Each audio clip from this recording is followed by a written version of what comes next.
AP రాజకీయాల్లో liquor బ్రాండ్లు తెగ ఫోకస్ అవుతున్నాయి. రాష్ట్రంలో మద్యం పాలసీపై మొదటి నుంచి విమర్శలు వెల్లువెత్తుతూనే ఉన్నాయి. జగన్ సర్కార్ మందుబాబుల ప్రాణాలను హరించేలా నాసిరకం మద్యాన్ని అధిక ధరలకు విక్రయిస్తుందని, మొత్తం మద్యం విధానమంతా వైసీపీ అగ్రనేతల కనుసన్నలలో సాగుతుందన్న ఆరోపణలు వెల్లువెత్తుతున్నాయి. ఇప్పటికే ఏపీ లిక్కర్ విధానానికి సంబంధించి టీడీపీ, బీజేపీలు వైసీపీని టార్గెట్ చేస్తున్నాయి. తాజాగా షర్మిల సైతం రాష్ట్రంలో మద్యం బ్రాండ్లపై సెటైర్లు విసిరి కలకలం రేపారు.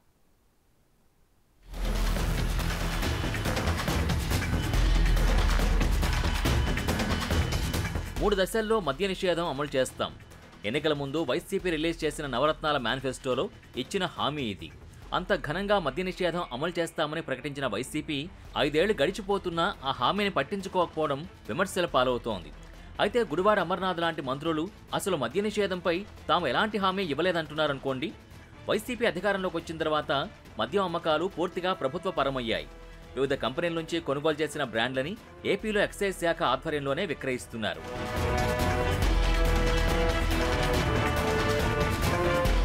ప్రభుత్వ మద్యం దుకాణాల్లో వైసీపీ కార్యకర్తలే జీతాలకు పనిచేస్తున్నారని, గతంలో ఎన్నడూ చూడని, ఎప్పుడూ వినని బ్రాండ్లు విక్రయిస్తున్నారని విమర్శిస్తున్న విపక్షాలు వాటికి జే బ్రాండ్స్ లిక్కర్ అని పేరు కూడా పెట్టాయి.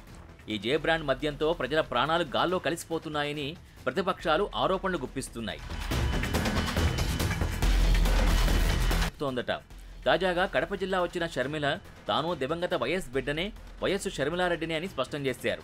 రాష్ట్ర ప్రజలకు మేలు చేయడానికి ఇక్కడికి వచ్చానని, ప్రత్యేక హోదా వచ్చే వరకు ఇక్కడి నుంచి కదలను, పోలవరం కట్టే వరకు వదలను, ఎవరికీ భయపడను, వైసీపీ వాళ్ళు ఏం చేసుకుంటారో చేసుకోండని ప్రకటించారు.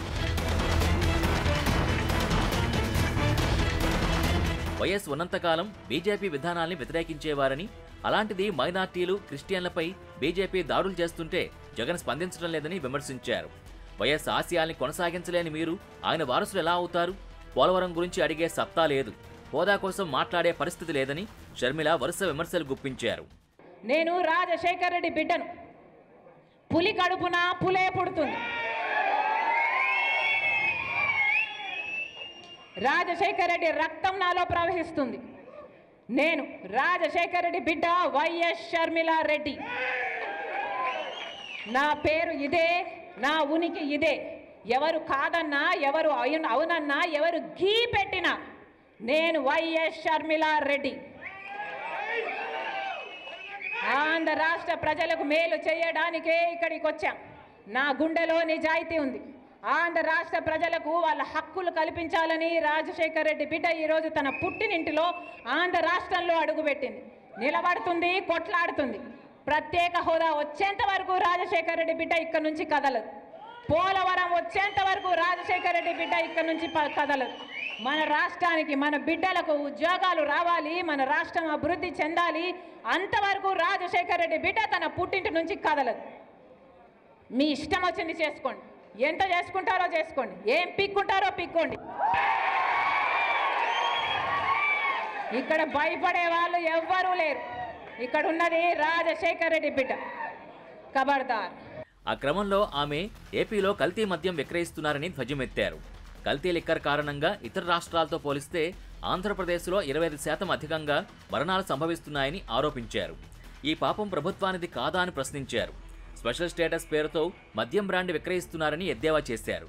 ఈరోజు మన రాష్ట్రంలో 25% మంది మిగతా రాష్ట్రాల కంటే మన రాష్ట్రంలో లిక్కర్, మద్యం తాగిన వాళ్ళ చావులు మన రాష్ట్రంలో 25% ఎక్కువ ఉన్నాయట. ఎందుకని? మన రాష్ట్రంలో విపరీతంగా లిక్కర్ అమ్మబడుతుంది, లేదా కల్తీ లిక్కర్ అమ్మబడుతుంది. ఇందుకే కదా మన రాష్ట్రంలో ఇంకా ఎక్కువ మంది, 25% ఎక్కువ మంది చచ్చిపోతున్నారు లిక్కర్తో. అంటే ఈ పాపం ప్రభుత్వానిది కదా. మన ఆంధ్ర రాష్ట్రంలో ఏ బ్రాండ్లు దొరకవు తల్లి. ఒక బూమ్ బూమ్ అంట, స్పెషల్ స్టేటస్ అని కూడా ఒక బ్రాండ్ దొరుకుతుందట. స్పెషల్ స్టేటస్ తెచ్చారో లేదో తెలియదు కానీ మందులో మాత్రం స్పెషల్ స్టేటస్ తెచ్చారు. మరి ఏపీ ప్రభుత్వ వైన్ షాపుల్లో స్పెషల్ స్టేటస్ పేరుతో చీప్ లిక్కర్ దొరుకుతోందో లేదో కానీ సోషల్ మీడియాలో మాత్రం ప్రత్యేక హోదా విషయంలో వైసీపీ సర్కార్ వైఖరి తెగ ట్రోల్ అయిపోతోంది. మొత్తం మీద ఎన్నికల టైంలో ఏపీ లిక్కర్ పాలసీ, అక్కడ దొరుకుతున్న బ్రాండ్లు విపక్షాలకి విమర్శనాస్త్రాలుగా మారిపోయాయి.